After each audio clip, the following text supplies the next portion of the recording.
Hello, gorgeous, and welcome to the Midlife Realignment. I'm your host, Esther Blum, and I'm here to disrupt the narrative on perimenopause and menopause with humor, nutrition, hormones, and fierce self-advocacy. Together, we'll rewrite your story and the rules because there's a light at the end of the vaginal tunnel. Let's go.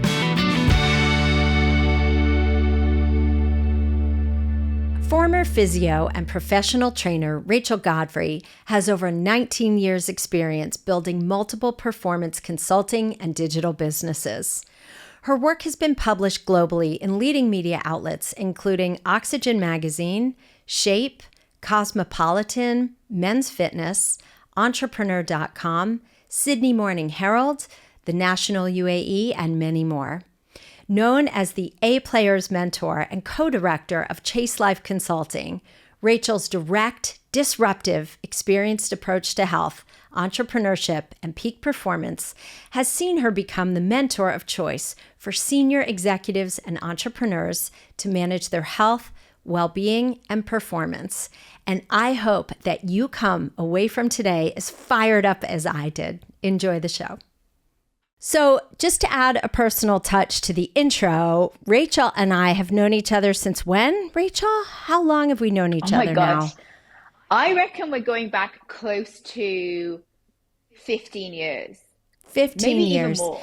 We met, and we met in person at a Charles Poliquin conference. We met through Charles Poliquin, who was a world-renowned strength coach.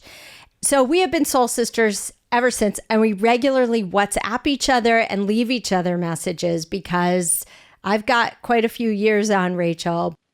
Yeah, so I kind of see you as like, you're like my friend, my soul sister. You're on the download version of like my solo podcast, and I'm on the receiving end of yours. But also, you know, you've been my mentor in many ways for so many years, personally and professionally, right? Because, you know, when I first read your books, starting with like Cave Women Don't Get Fat, I was like, oh my God, like this woman is amazing. Like I want to write a book like her, right? And then obviously, like, you know, as some time's gone on and we kind of got to know each other and we're like doing this whole like crazy fucking perimenopause thing together. You're a little bit further ahead than me and you're like, oh my God, this is a clusterfuck. So yeah, you know, we have got a lot closer as well in the past couple of years, which has been amazing. But, you know, from a mentoring perspective, like also a bit of a mummy mentor, right? Because, you know, you're a couple of years ahead of me. Your son's just gone off to college.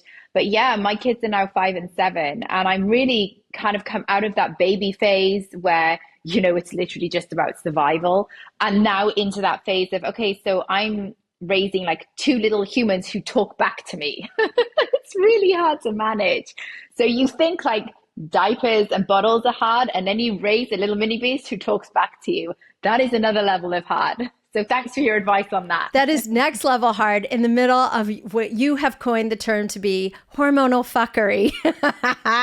It is. So can we unpack for a second what it is like to be in perimenopause and raising 5 and 7-year-olds who talk smack back to you, and you're also running a very successful business, which we're going to unpack, and a marriage. So can we talk about that and like how you get through the really hard, dark times that no one talks about when, you know, you want to throttle your kids, you are feeling and having your own health struggles.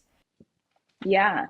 I mean, like, you know, I think it started when I had 2 back-to-back pregnancies and a miscarriage in the middle there, right? So by the time that I had 2 babies 19 months apart and a miscarriage in there, I was coming out of pregnancy and postpartum in a pretty depleted state anyway. And I'm just, you know, I'm so grateful that obviously I had health as my number 1 priority for the past 20 odd years.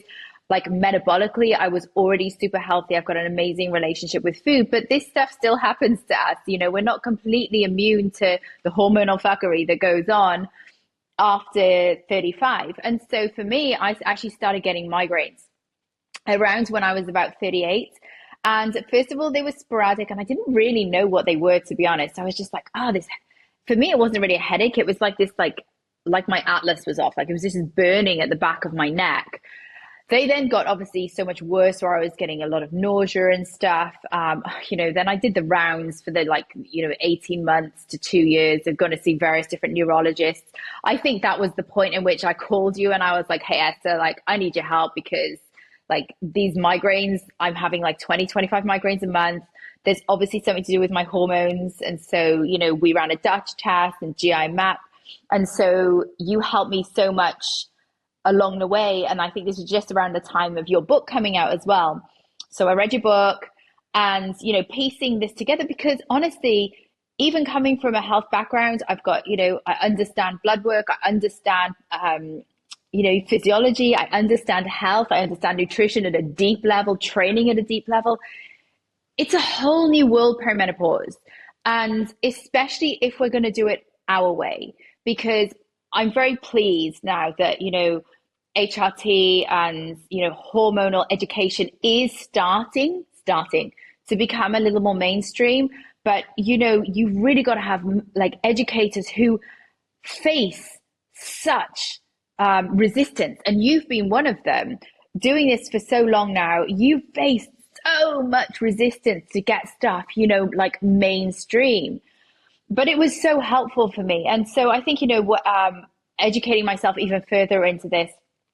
And then I learned, obviously, that my migraines got to the point where they were chronic. I was having like 20 to 25 migraines a month. And honestly, I mean, you get to the stage where people will say, well, how on earth did you cope without trying to raise an 18-month-old and a 3-year-old? And I said, well, what am I going to do all day? Like lie in my bed and sulk? Like you have to just function and just get through the days. And so, I'm very resilient anyway, but there's an element of you just have to keep going. And when you're dealing with like a chronic health issue, whether that be, perimenopause, which is a chronic health issue, and you termed it once, it's like playing fucking hormonal whack-a-mole where you get one thing right and then this thing goes off and then this thing goes off again, and a dose that suited you 6 months ago no longer suits you anymore because, for whatever reason, and your progesterone's through the floor, your testosterone's in the bin, and then your testosterone is too high. And, it is like this hormonal whack-a-mole. However, having said that, I think the best thing about your book, and it's on the cover, right, is self-advocacy. And even somebody as educated as I am in health and health optimization, I've had to advocate hard for myself. Bear in mind, I know the right questions to ask. I know what tests to ask for. I've had to push hard for those. And so I really feel like, if we are in the health space, in the health industry, it is our duty to start to help educate doctors as well, because there are now some fantastic doctors which are really outspoken on perimenopause and menopause, which is incredible. But let's support those doctors and start to let's have that like filter down, because I've had a lot of GPs now say to me, oh, actually, I learned quite a lot about your case because I've had progesterone intolerance, for example. I've learned a lot about your case and, various trying different forms of progesterone intolerance. So, I think it's about not just educating ourselves, but then also sharing that knowledge amongst obviously my clients. You and I discuss things, behind closed doors about, well, what's working for you, what's working for me, what's working for your clients. And I think it's only this way that really we're going to push perimenopausal care ahead. And so, back to your question of how do you cope? Well, I mean, there have been plenty of tears along the way. And, my gynecologist said to me, Rachel, you're just so lucky that, you prioritize your health and, your training. And I said, Neha, is that supposed to make me feel better? And she said, yes, it is, because it could be a damn sight worse. And so whilst it's in, perimenopause is going to hit all of us. I mean, some of us are going to smooth sail through it like it's nothing, right? And for other people, it's going to be a little bit of a rocky road, but it is infinitely easier if you have a healthy base to start with. And this is why I'm so passionate now about teaching women over the age of 30, 35. You got to start prioritizing your health. And as they say, a woman's got a million problems until she's got one problem, and that being her health. And, having spent, a month here, a month there, or, with like migraine stuff, the one thing when you've got a migraine is for the migraine to go away. You don't want for anything else. And so, it's tough, right? It's tough, but also life goes on. And I think, you can't take you can't come over this from a victim mentality of, oh my God, all of this shit is happening to me. Because you got a choice. Well, what are you going to do? Like, go to your room and sulk and cry, or are you just going to deal with this head on? Because you have to deal with it head on. Nobody else is coming to save you. It is 100% your responsibility to do something about it. And if your HRT is not working for you, if your diet's not working for you, go back to your provider, go back to your functional dietitian, go back to your doctor and say, this is not working for me. And it may be that, hey, you just need to actually give it more time, right? Or it may be that there's a course correct. There's a million ways to address this. And hormonal care is completely personalized. And that's something that I've learned along the way, is that what works for one person doesn't work for somebody else. And, if somebody has got sleep issues, for example, people always talk about progesterone, but actually estrogen has an enormous part to play in sleep, enormous. And we can't downplay that. So what works for one person doesn't work for somebody else. And so it is really finding out what works for the individual. And for that, for me, I've had to fight for. And Rachel, we're seeing Rachel from the neck up, but what you don't see here is that Rachel has spent years and years and years training and building muscle and staying lean and eating a beautiful, beautiful diet. And still you have had these challenges. And so, yes. But what we always come back to with you is, can you imagine if you weren't taking care of yourself? Yes. What your life would be like? You would not be functional. But also the mental fortitude that you have built, the mental resilience, you are truly forged in fire. And that is, that's what makes you unstoppable. And I too remember, I had years where, same thing, I had horrible insomnia, like 2 to 4 hours of broken sleep a night. And, I would cry, I would be exhausted. And I was like, you know what? Every day I'm going to make my bed. Every day I'm going to go for a walk. Yep. I may not do, hard strength training, but every day I'm going to go for a walk, and I'm going to have a pity party for a whopping 2 minutes when I get up. And then I'm going to forget about it and ignore it the rest of the day. And I found when I not ignored it, obviously doing all the things, right? Paying attention to diet, taking the supplements, probably like you are with your migraines. You're like, okay, this sucks, but what sucks worse is not being functional. So I'm going to get my ass out of bed. I'm going to pick myself up and move on with my day. And I found when I started adapting that, and also gratitude, of course, that's when everything changed, because my quality of life got better. The more we fixate on what's not working, the more we spend time in that spiral. Completely. And I call this, it's like contrast, like Abraham Hicks talks about, right? Where they talk about, you focus on what you want. And we do this all the time, right? Focus on what you want and the gratitude around that. But sometimes this little bit of contrast comes in, and the contrast is there to remind you what you actually really do want, rather than, kind of getting into this place of like ambivalent mediocrity, which is like, things are kind of okay. But when things are kind of okay, they're actually really shit, because that's when that chips away at your self-worth. And it's only then when you find yourself in the pits of, I don't know who I am. I've got such bad brain fog. I feel dreadful. I cannot sleep. I'm sweating all of the time. I've got like the sex drive of a castrated field mouse. Like, these are terrible, terrible things that happen to a woman. Like, we should all in our 30s, 40s and 50s be, walking around like horny little goats. Like, why not? It is so important for a woman to feel sexy and to feel attractive and to have a sex drive. And nobody is talking about this. But yet at the same time, so I just spent a weekend with one of my college girlfriends, and she has 2 daughters. And she was saying, for years I couldn't orgasm. There's a group of us from college. She said, for years I couldn't orgasm. And then one of the other college besties said, get a vibrator. And she was like, wow, what a game changer. And then she bought vibrators for her daughters. And by the way, they're in Target in the US, which is like a very mainstream retail place.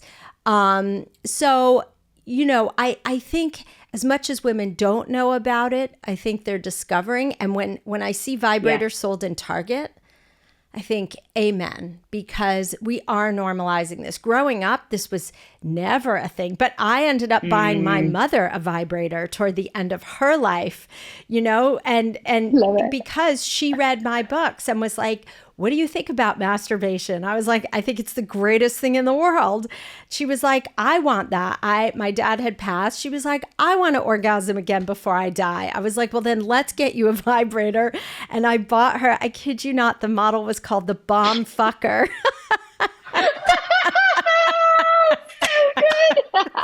And I bought her a vibrator, and then I got this message I hear on my voicemail. I hear Esther, I turned it on and now I can't turn it off. I was like, Mom. Oh my God, stop And we it. were dying. That's I was so like, funny. only you, Mom, only you. So, but yes, I think that it is, we do have to adapt when we are truly in the weeds and circling the drain a little bit physically. We do have to dig deep into the tools and into the self-advocacy and into showing up for yourself every day. And migraines are particularly challenging when you're trying to work out and you are throwing up. I mean, that's obviously, so, I mean, to build those tools is extraordinary, truly, truly, and to maintain your body composition. So I do want to talk about maintaining body composition with you, because you have maintained yours Yeah. through all the hormonal fuckery. You have stayed lean. You have dialed in on your macros so beautifully. So I would say, let's talk about how you manage to stay on track when things are off with your cravings, with emotional eating. Yeah. How are you staying on track? Because we know when you're not sleeping, when you are going through hormonal fuckery and the roller coaster ride, your brain is naturally going to crave more, and emotionally we're certainly going to crave more. So how Yeah. do you manage that and teach women not to succumb or work through those cravings? Like, I love this question because women often fall into one of two camps. And you can be in the camp where you actually fall into such like such a almost a low appetite. And it comes with, I mean, because sometimes if your hormones aren't right, like it can come with this like, and especially if you have migraine, it can come with like this constant level of like just baseline nausea, where food is like, it really becomes kind of like take it or leave it, you know? So you can fall into that category, which I know like a lot of women will say, well, I wish I had that, right? I'm going to teach you how to get more of that, because we need to actually regulate your natural GLP-1s. Because what happens on the other camp is, yes, we have this total dysregulation emotionally around food, physically around food. So let's talk about cravings for a minute, because when we have cravings, we have emotional cravings and we have physical cravings. And so when we deal with the physical cravings, we deal with that obviously through nutrition. So I always say, I have a baseline where I say 30 to 50 grams of protein 3 times a day. And we're only going to eat 3, maybe 4 times a day, right? So I don't like snacking. I don't like any of that stuff, because I think it basically dysregulates somebody's system when they're trying to regulate a physical craving. So 3 meals, 30 to 50 grams of protein in each of those meals 3 times a day. And those proteins are to come from animal meats. Now, people will say, well, what about vegans? I will tell you something about vegans and vegetarians. Now, if you are vegan and vegetarian, I hands down will not work with you. The reason I will not work with you is because I think in my entire career, I have maybe seen one, maybe two healthy vegans, and they've been specialists in that area. I have never, in my time, nearly 20 years of practice, seen clean blood work from a vegan. And so, and I don't know what your experience is on this, but, I've talked to a lot of my colleagues and we've all seen very similar patterns. And so that's not to say, can vegans be healthy? Well, look, go and ask somebody who specializes in that area, right? I'm not going to go to a vegan functional dietitian or a vegan coach and say, look, I really like your approach. I like your style. I like the way that you like manage things around food, but I just want to add a tomahawk steak in there. Is that okay? Right? Go to a specialist who specializes in that area. I don't know enough about the technicalities of food groups and all of that stuff. Plus, what I have seen, it is very, very difficult to get the satiety side, because we have to look at satiety and satiation when it comes to nutrition and particularly around cravings, physical cravings around food. It's extremely difficult to hit your protein intake but keep the calories lower, right? If we're not if we're not aiming to be in a calorie deficit, well, get after it, do what you want. But calories are king, right? We can look at this and wrap it up however we want to. If you are on a fat loss plan, you need to be in a calorie deficit. And do hormones matter? Yes, they matter a lot, right? They do matter a lot, but caloric intake is the king. So it's very difficult to do that on a vegan vegetarian diet whilst maintaining satiety and satiation in those meals. And so I always prioritize animal meats. Obviously, we want a range of the quality matters, grass-fed, organic where possible. This is important stuff.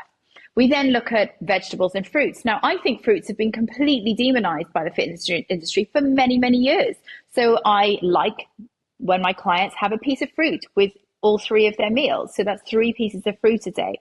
And that can be berries, it can be kiwi, it can be a little bit of mango, it can be, look, whatever your fruit of the day is, and wherever you live in the world as well, this is also really important. I get stuff that's in season.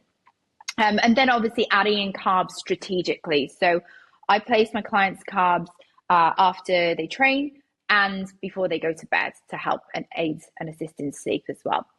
Now, this is really important if you're in this group. Remember, I talked about the group who has got slightly lower appetite or maybe like dysregulated appetite, where they'll be not very hungry for a lot of the day. And then, they'll have a meal and then that hunger starts to kick in.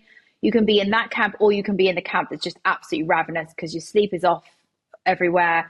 Metabolically, your blood sugar is dysregulated, your nervous system is dysregulated, your sleep is all over the place, your body's all over the place. You don't know whether you're coming or going. Well, of course, if you're in that camp, the first thing that we have to do is address those physical cravings. And honestly, this is why the popularity of GLPs has just taken off, because it takes care of those physical cravings and it takes care of the food noise. Now, what is food noise? Food noise is managing the emotional side of cravings. So with the emotional side of cravings, we have to rewire the survival brain, because somewhere in there, your brain has learned that food is the most rapid, reliable, and effective method to get out of a situation that you don't like or move towards something. So move towards pleasure, move towards relaxation, move towards joy, move towards desire, whatever it might be. But equally, it could be something as boring as, I'm just a bit bored. I'm sat at my desk, I'm just a bit bored. Oh, I'm just a bit stressed. Oh, I'll just go make myself a cup of tea. I'll just go and do this. I'll just go and do that. And it's an escape. And a lot of the time people don't realize that they have these triggers. And what can happen, especially in women over the age of 35, obviously, I work with very high achievers, professional women, successful women. And so this is even more important for this group subsector of ladies, is that the patterns of thought and behavior that got you ahead in your early career are now the trigger for your emotional eating as to why your perimenopausal symptoms are so bad, why you can't manage your stress. So things like perfectionism, overanalyzing, being a human doing, so your self-worth being tied up, being busy achieving, being a workaholic, a stress addict. Listen, I've been all of these things, right? I was an absolute workaholic and a stress addict. I thrived on the adrenaline of stress. I loved it. My nervous system hated it. My body hated it, but my nervous system loved it in my 20s. And so you have to learn to rewire your brain and rewire your relationship with self, your relationship with past, present, and future, and your relationship with food. Now, it sounds like a lot. When you take these GLPs, it turns off all of that food noise. It doesn't cure it. You can get rid of that, but it does involve in-depth coaching, right? The quickest we can do it is 4 months with a private client. And then, we have we have obviously resources and stuff that you can kind of educate you and be on your way. And just to summarize, like with, the prevalence now of GLPs, the prevalence now of these GLPs, like I think for some people, they are an absolute lifesaver. But I also think they're overused. Some people, there are some doctors now talking about microdosing GLPs because look, it's coming out that there are many, perhaps other benefits as well to these peptides. Let's just stay open on that and let's just see what the research says. But also in my practice, I take a lot of women off GLPs because they don't like the side effects, they don't like the symptoms. And we've very successfully taken women off GLPs who've had a history of binge eating, emotional eating, dysregulated and disordered relationship with food, obviously horrendous perimenopausal symptoms, blood sugar all over the place, to now being fit, free, lean and healthy and completely emotionally free around food. So it can be done, but it takes work, right? And it takes the work of you wanting to become a completely different human to the person you are being today, because the medical system and the medical society just wants you to shoehorn yet another diet and exercise program into your already chaotic lifestyle, perhaps with the assistance of a GLP, which is life-changing for some people, but it can be completely done without that. But you need to change how you show up on a day-to-day Yeah, basis. 100%. I mean, the foundations are key. You don't just go on a GLP-1. You have to dial in your macros first. You've got to earn. It's like supplements. You have to earn your supplements. So you do have to dial in your macros. You do have to dial in your workouts, your sleep, your stress management, your supplements. It's so interesting. So that goes without saying, because if and when you come off your GLP-1s, if those aren't dialed in, the weight's going to all come back. The behavioral pieces, you will self-sabotage, which I want to come back to in a second. But the interesting thing is you are working with women more mid-30s to mid-40s. I see, correct? Yes. And I see women mid.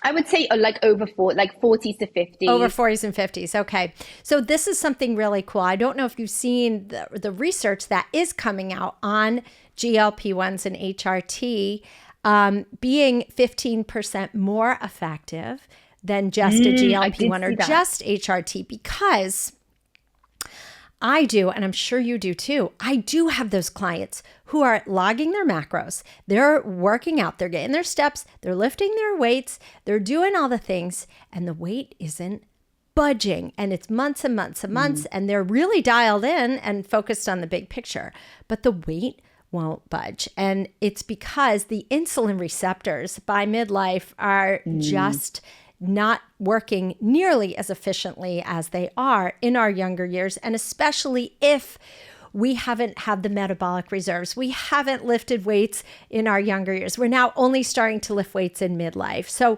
for those people, I have found even metformin is a needle mover in a very big way, or a microdose of a GLP-1, which is a quarter to a half of the dose. And the beauty of the microdose is it doesn't have the GI side effects. It doesn't have the nausea. It doesn't have, the other side effects. But at the end of the day, going back to what you said earlier, it creates a caloric deficit. And that's why people are losing weight. But I do want to know, because you are so wired into mindset and teaching women how to optimize their mindset, like what are the most common self-sabotage patterns that you are seeing in successful women, and how are they breaking it? Because you are so great, Rachel, at the psychological pieces of coaching women. So we call it the fuck it moments. And again, fuck it. I've just had God, it's been a long day. Oh, fuck it. I'll start again tomorrow. Oh, fuck it. Like, oh my God, the dog has pissed in my Louis Vuitton shoes. Something has happened at work, but it's what the general thing is that it comes down to two things. The first being like these micro stresses throughout the day that end up as these like fuck it moments, right? So let's just say we start the day and we'll just pick one of our clients. She's got an 8-figure business. She's got 3 young children, and from the minute she gets up in the morning, things can, if she allows it to go rapidly downhill. Her youngest is maybe 2, so still very much a baby in the house. Imagine like the nervous system overloads here. I'll give you a classic example. This morning I sat down to have my breakfast, and I've got my son who's 7 playing with his, like, I don't know, some like motor car thing, like up and down the kitchen table. And then I've got my daughter, right, spinning next to me, like literally just spinning. And I'm like, they're not doing anything wrong, right? They're just being kids. But this is me, like I can feel myself getting agitated, and I can feel myself getting stressed. And I said to David, and I literally blurted out, I was like, my nervous system is on like super high alert. And I turned to Amelie, I was like, stop spinning, just stop spinning. And she just looked at me as if to say, like, Mummy, you're a fucking psycho. Like, I'm just playing. And then in that minute, I was like, baby, like, please don't spin next to Mummy. It's making me like feel really funny when I'm like trying to relax and eat my food. And then I say, like, guys, it's really important that when you sit down, you relax and eat your food. You don't eat your food from a place of stress and like running around, like you sit and eat your food. So I said to her, why don't you bring me a book? Bring me your favorite book. And I said, I know you bought a book yesterday. Can you come and read it to me? So I tried in that situation of, even though I had a bit of a head off and I was like, I lost my shit, right? Because I was like, stop spitting. I then tried to be like, okay, well, I know that you're vying for my attention, so come and sit with me instead. So going back to these fuck it moments, that would be a classic example of something in the fuck it bucket, right? That was one of the marbles that if I allow these things to accumulate through my day, this is where you find yourself driving home. You end up at the gas station. It's 6 p.m. in the evening. It's cold. You haven't eaten since 11 o'clock. Your team has been driving you nuts. Everybody is a fucking incompetent fool that can't keep up with your perfect standards and your perfect ways. So therefore you feel like everybody is failing to your standards, which are basically impossible standards. And so everybody in this situation is losing. And so this is why these fucking moments appear and happen. It has nothing to do with diet and exercise. And this is why we say, don't try and shoehorn yet another diet and exercise program into this already chaotic lifestyle. You truly do have to divorce that old identity of the stress addict and rewire your brain to do things differently if you want to lose weight in the long term, which then brings us into self-worth. Self-worth is, if not the biggest thing that we teach clients. I mean, obviously this is David's domain rather than mine. So David's my husband. He's co-director of Chase Life Consulting with me. And he's amazing in this area, with self-worth, because even though, we're very evolved and conscious human beings, self-worth is the thing that underpins your relationship with yourself and your relationship with food and your relationship with others. So we are all born worthy, right? There is no baby on this planet that is not born worthy, but somewhere along the way, we develop these like false and limiting beliefs of somewhere in us, like we're broken, or, we've got something wrong with us. Now that's fundamentally not true. Like if I looked at your DNA, would there be a piece of DNA that said in there, not worthy or broken? That's not true at all. They're just like these bullshit limiting beliefs that you've kept telling yourself, but they feel true. And it's hard to it's hard to divorce from that identity when that identity is certain, it's familiar, and it feels comfortable. And when you have that trio, even though it's certain, familiar, and feels comfortable, even though it's not serving you anymore, it's very hard to walk away from that. And it's very hard to divorce that, which is why we've got to get so damn clear on who it is, what you stand for, and where you're going in life. And this is a big piece of the self-worth module of like fitting in here of like, we've all got new levels of self-worth and freedom, right? So we call it emotional freedom, whether it's emotional freedom around food, emotional freedom around self, emotional freedom around relationships that we can achieve. And so once we have established emotional freedom with self and emotional freedom with food, one of the core beliefs that we instill in all of our clients is I will always land on my feet, and I will always manage, and I will always thrive. So there may be, there's always shit times in life, right? Like life isn't sunshine and rainbows, but when you've established this core belief of I'm going to thrive and I'm going to be just fine. And the universe has my back and show me how good it can get. And the better it gets, the better it gets. You start focusing on these things. And so self-sabotage is really a lack of self-worth. And so once we've addressed that piece, then you really can have a take it or leave it mindset around food. Right? I have a very take it or leave it mindset around food.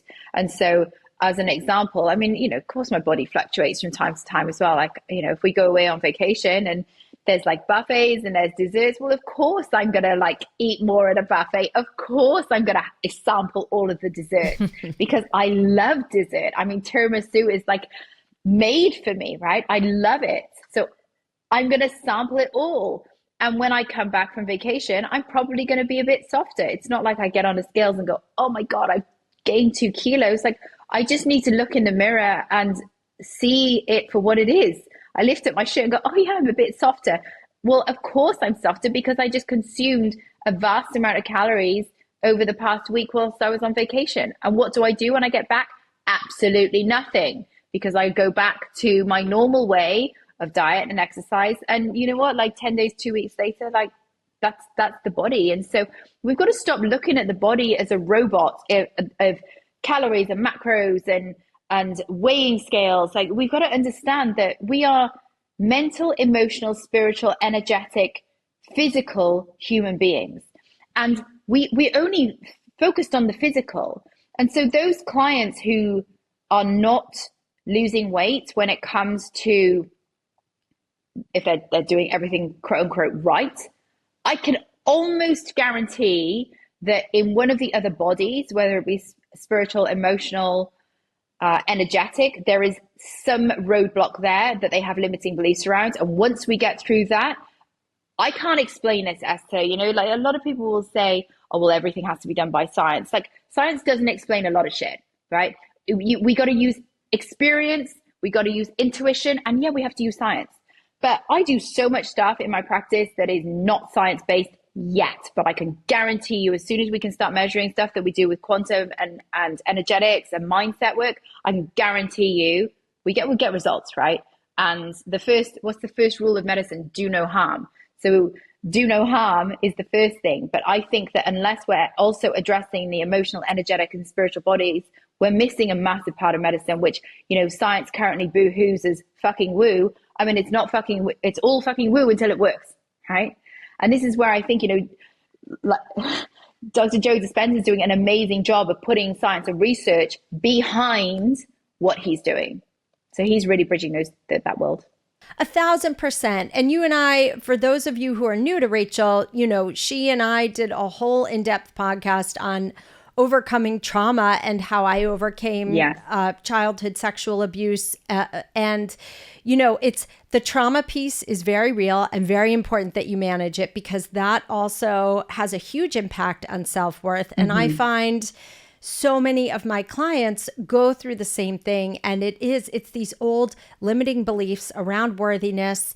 And when you are in alignment with your why, when you are in alignment with, I deserve this and I can have this and nothing bad is actually going to happen when something good happens to me, then I think that's when the magic happens. Because yes, women are terrified to often lose weight because their fat padding has been their protection against wounds, against childhood traumas, against heartbreak.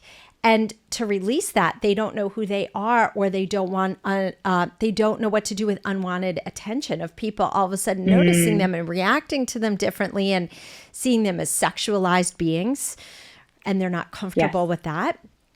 And also, so often it's, the story of the crabs where there's a bucket of crabs and one keeps, one or two keep trying to escape and they get to the top and all the other crabs just pull them right back down. So it's not letting yourself get pulled back by the crabs. And the spiritual work is so important. You and I speak about Joe Dispenza and Abraham Hicks. Who else are your spiritual mentors, if you will? Who do you love listening to or learning from?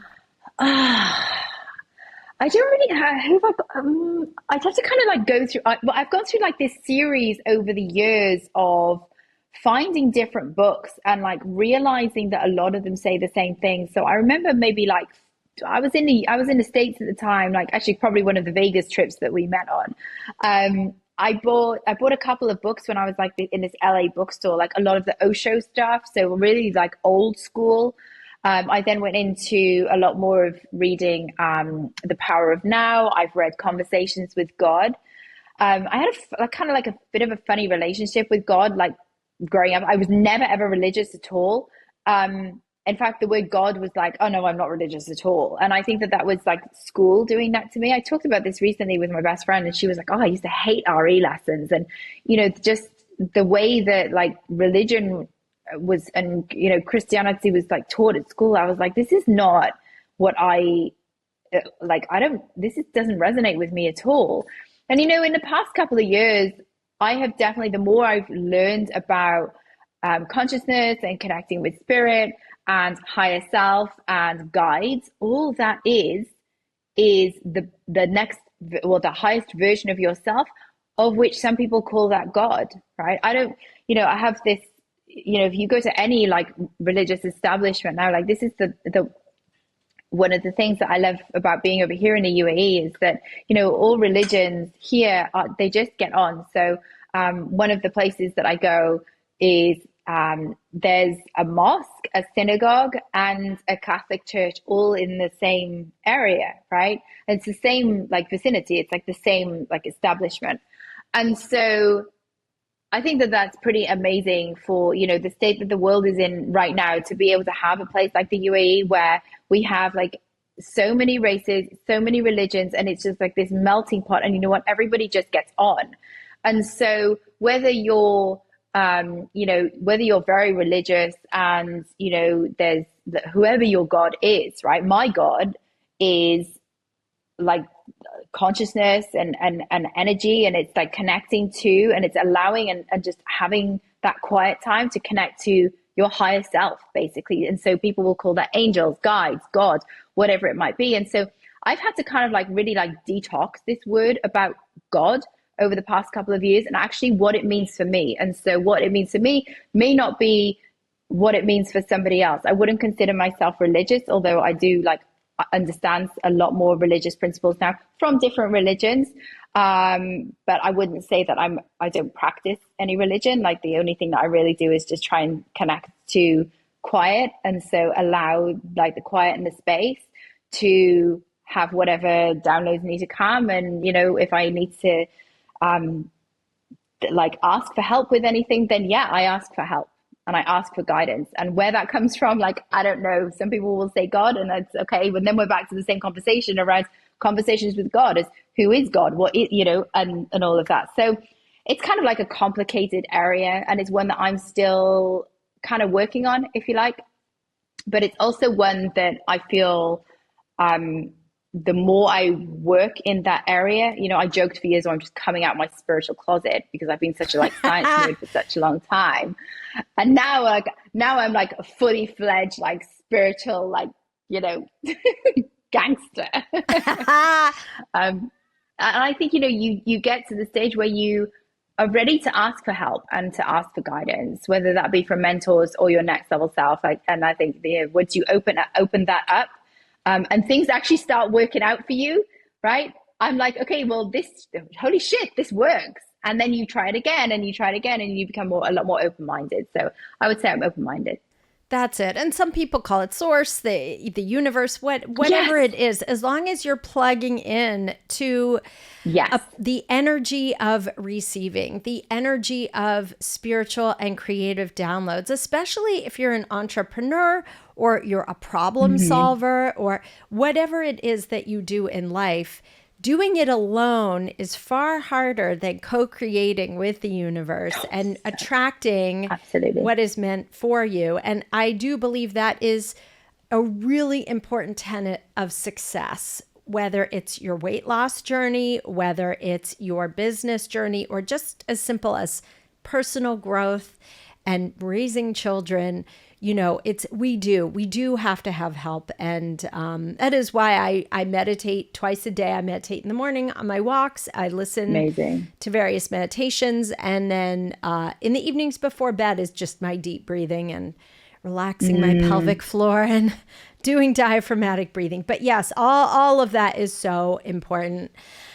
And I do want to circle back for a minute on a couple of things you mentioned a while back, because I want to bring this back to nutrition, is the vegan issue too, because I have an application to work with me on my site, and it says we really don't work with vegans or vegetarians if they can really, get their protein goals. But it's like you said, the blood work shows all the B12 deficiency, the iron deficiency, the ferritin deficiency.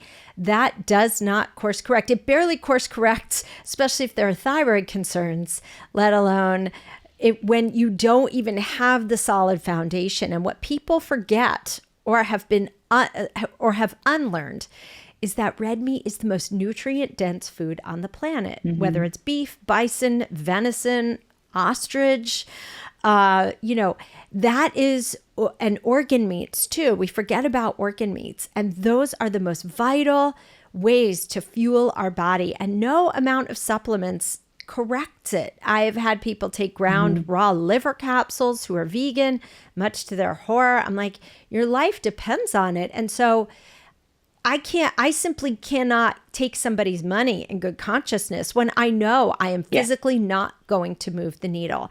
And I have found, I don't know if you've seen this, but I have many recovering vegans in my practice who say, I was vegetarian or vegan in my 20s and 30s.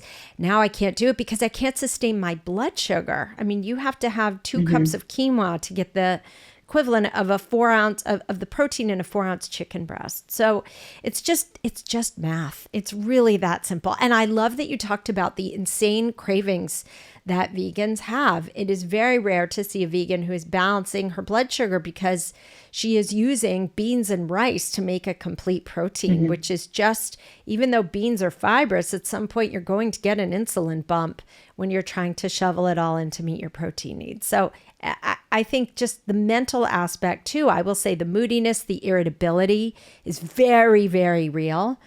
Yes. In a state of veganism. So you really want to make sure that you're, this is all said with love. If we've pissed anybody off, completely. This is all said with love. And sometimes taking medicine doesn't always taste good, but it heals, right? The medicine and the truth heals. So that's really important.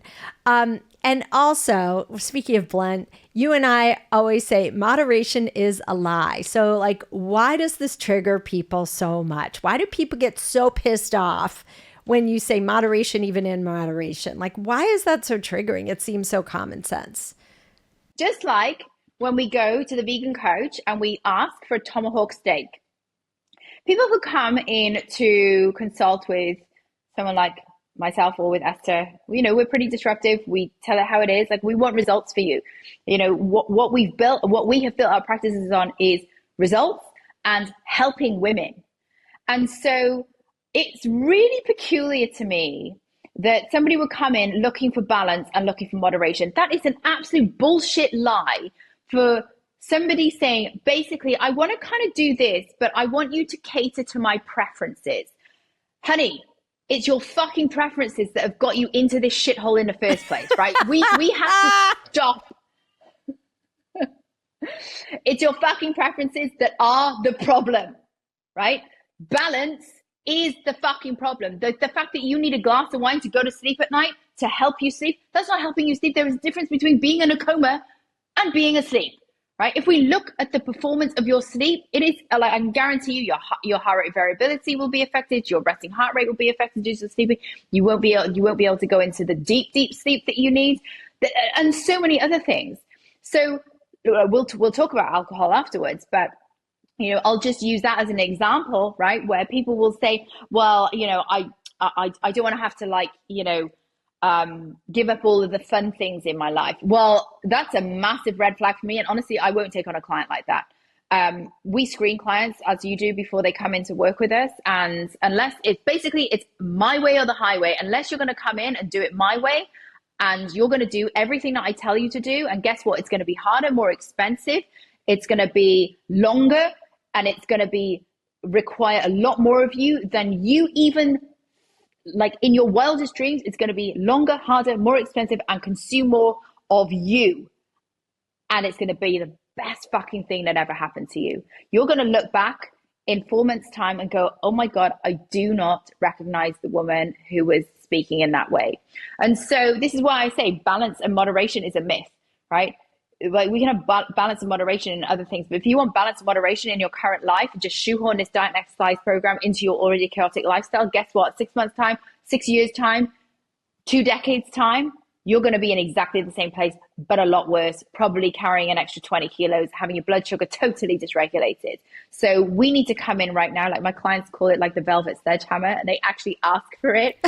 And so like, we've got a group coaching program called Onyx Performance, and with Onyx, like the girls will ask, they ask questions in like this group, and they'll say, can we please have the velvet sledgehammer? Meaning that women want to be told now, like, listen, by the time we get to our 40s, like we're done with the bullshit, right? We're done. We want to know what's going to work, how it's going to work. We're prepared to do what it's going to take. We invest in ourselves. We invest in our health.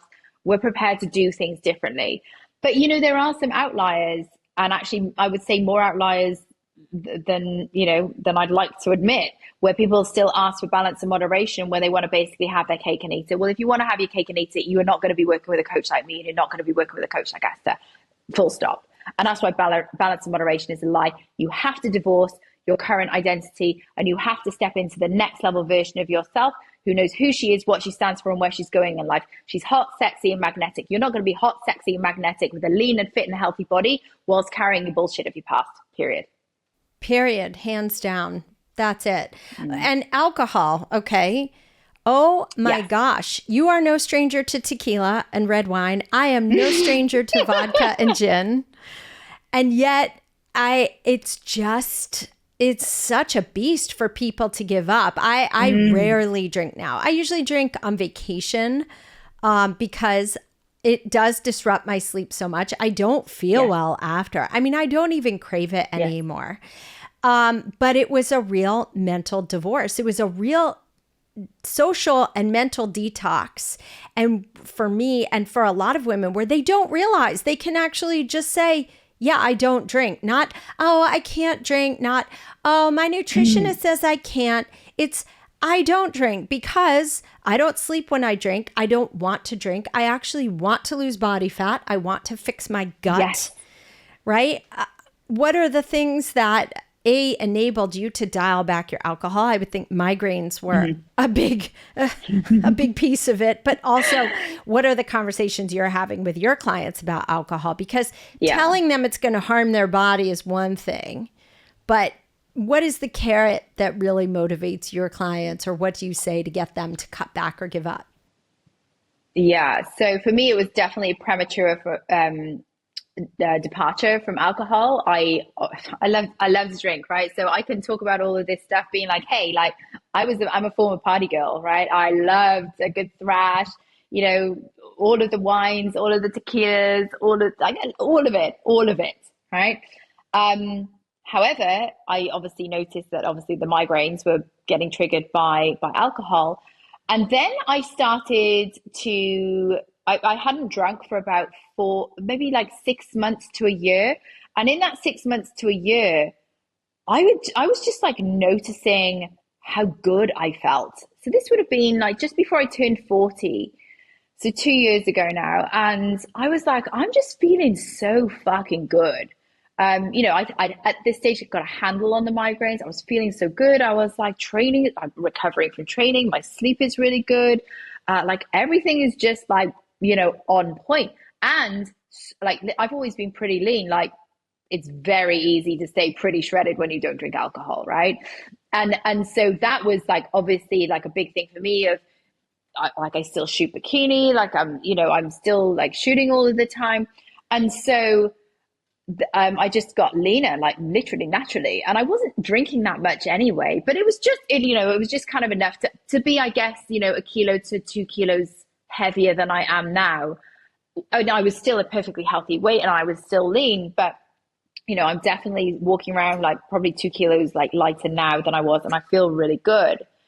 And so I guess I just share my experience with clients, and especially now when we're looking at combining HRT with alcohol, what an absolute Oh, clusterfuck.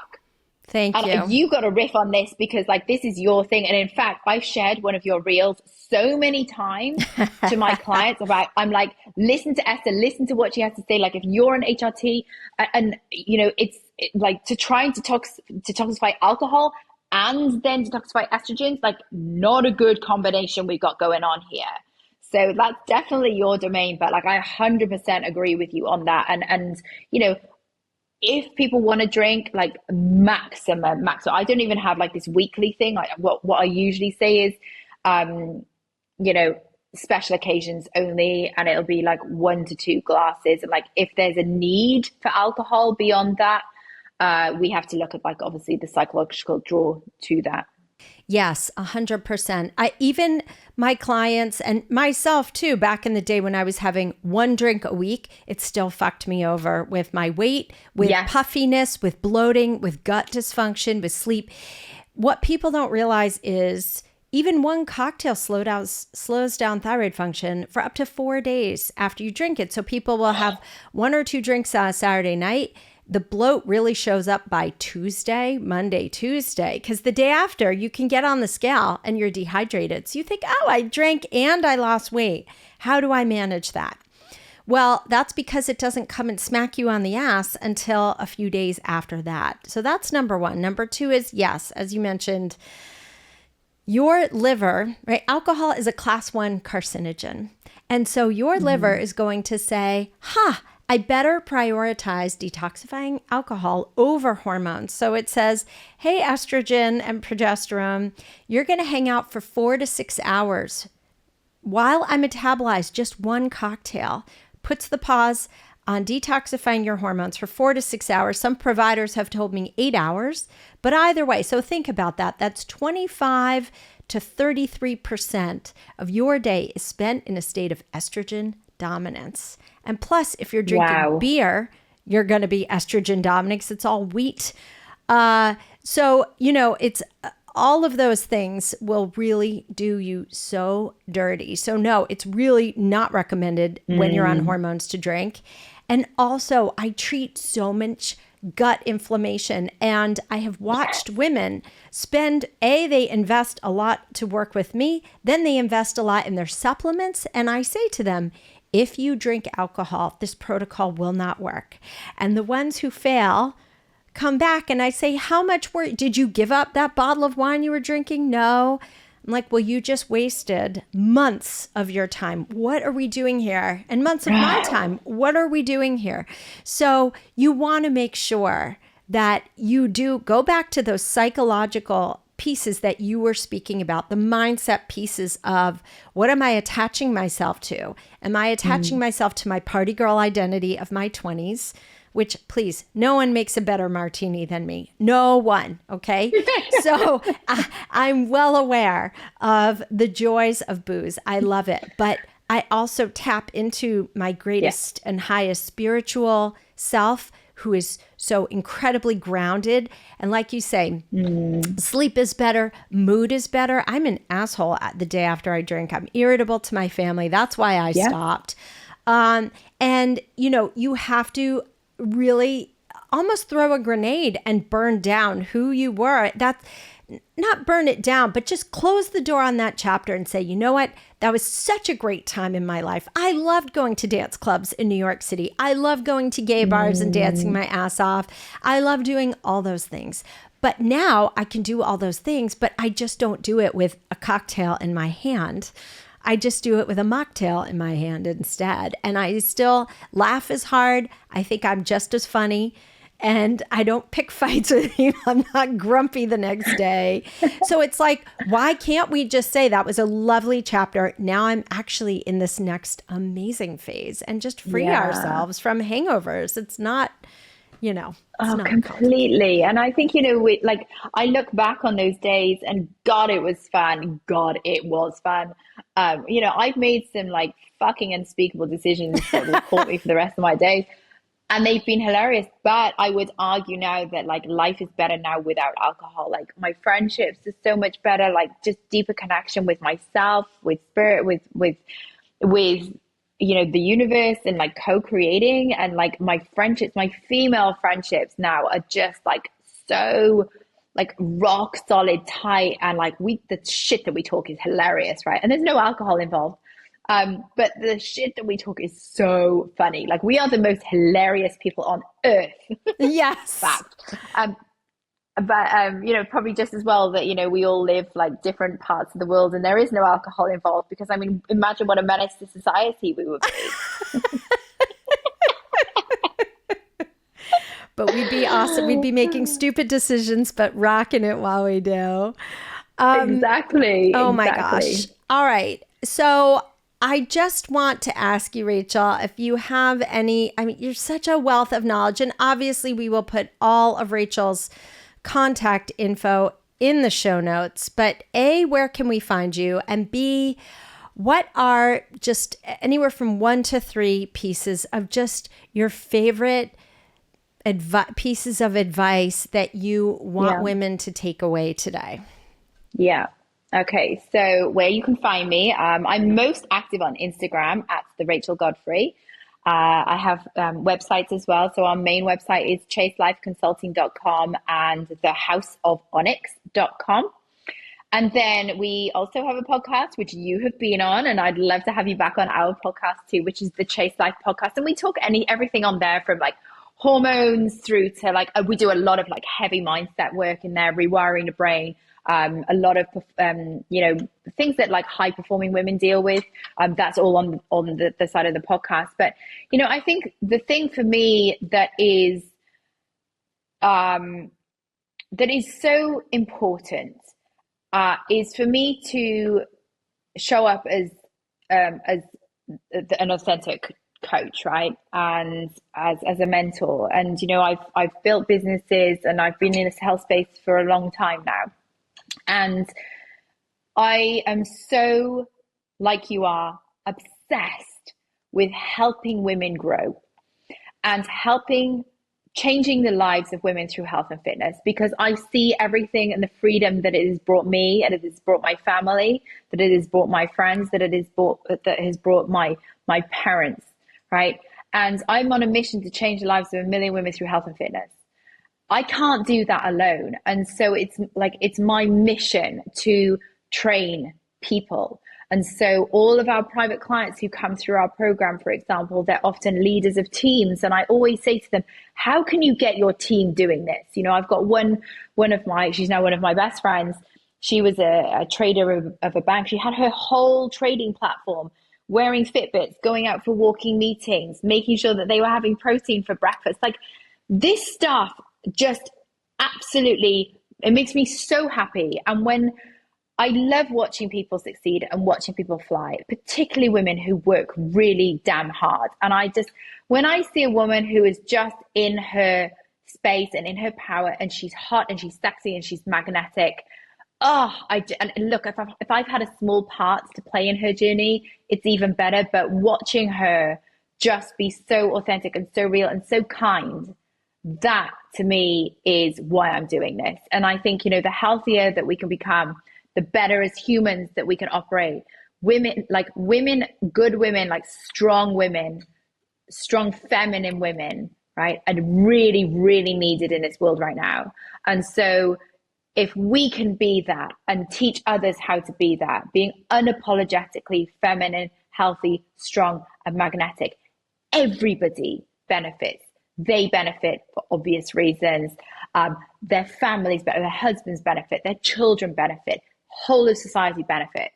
And so that is the mission that I'm on. And so if you are feeling that you are in a place where you're like, nothing has worked for me, good.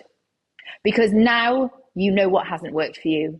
And now you're probably ready, after listening to a conversation like this, open to something that is. But you know what? You're going to have to back yourself. You're going to have to put your money where your mouth is. You're going to have to invest in yourself, the time, the effort, the energy, and divorce that current identity that you have.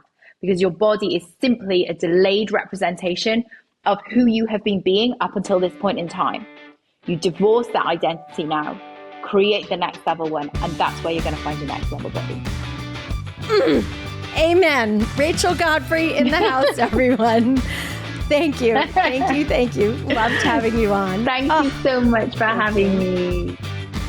Thanks so much for listening to the podcast today. If you enjoyed the show, please subscribe, leave a review, or visit estherblum.com/podcast.